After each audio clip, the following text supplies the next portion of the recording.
ఈరోజు అయితే మన ఇంట్లో పప్పు అయితే పోపిస్తున్నామండి. ఇదైతే నూడిల్స్ బాయిల్ పెట్టిన ఎగ్ బాయిల్ నూడిల్స్ అండి ఈరోజు. అందుకే బాయిల్ అయితే పెట్టేసుకున్నాం. ఎగ్ ఆల్రెడీ అయిపోయింది. నూడిల్స్ అయితే బాయిల్ అయినాయి, చక్కగా పక్కన పెట్టేసుకున్నాం. ఇటు ఉల్లిగడ్డ పచ్చిమిర్చి చేసి ఇప్పుడు మనం బాయిల్ అయిన ఎగ్తోని నూడిల్స్ వేసిద్దాం. ఇప్పుడైతే 4 eggs అయితే ఇట్లా కట్ చేసుకొని మనమైతే ఆనియన్లో వేసిద్దాం. ఇందులోనే ఉప్పు, కారం, ఎక్స్ట్రా మసాలా కూడా నూడిల్స్ మసాలా కూడా వేసిద్దాం. మన ఉప్పు, కారం, ఎగ్, నూడిల్స్ మసాలా అన్నీ అయిపోయినాయండి. ఇప్పుడైతే పిల్లలు అయితే ఫుల్ ఖుషిగా తింటారండి.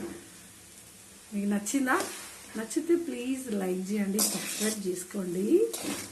థ్యాంక్స్ అండి. నాకైతే వేడి జావా, ఒక నిమ్మకాయ వెండినా చక్కగా పిల్లలకైతే ఎగ్ నూడిల్స్ పిల్లలకి ఇష్టమైన ఫేవరెట్ ఫుడ్ అన్నట్టు. కూరగాయలు వచ్చేసి అయితే మధ్యాహ్నానికి అయితే బీట్రూట్ కూర. ఇక బంగారు తల్లి, ఈరోజు మన ఇంట్లో బీట్రూట్ కూర ఇంకా కందిపప్పు కొర్రలు. మీ ఇంట్లో వంటలు ఏంటి ఫ్రెండ్స్? ప్లీజ్ అండి మన ఛానల్ని లైక్ చేయండి, సబ్స్క్రైబ్ చేసుకోండి. ఈరోజు అయితే పిల్లలకైతే చూడండి పెరుగు ఎంత చక్కగా అయిందో. ఐస్ క్రీమ్ లాగుంది కదా. ఇప్పుడు పిల్లలకైతే చల్ల వేసేస్తున్నా.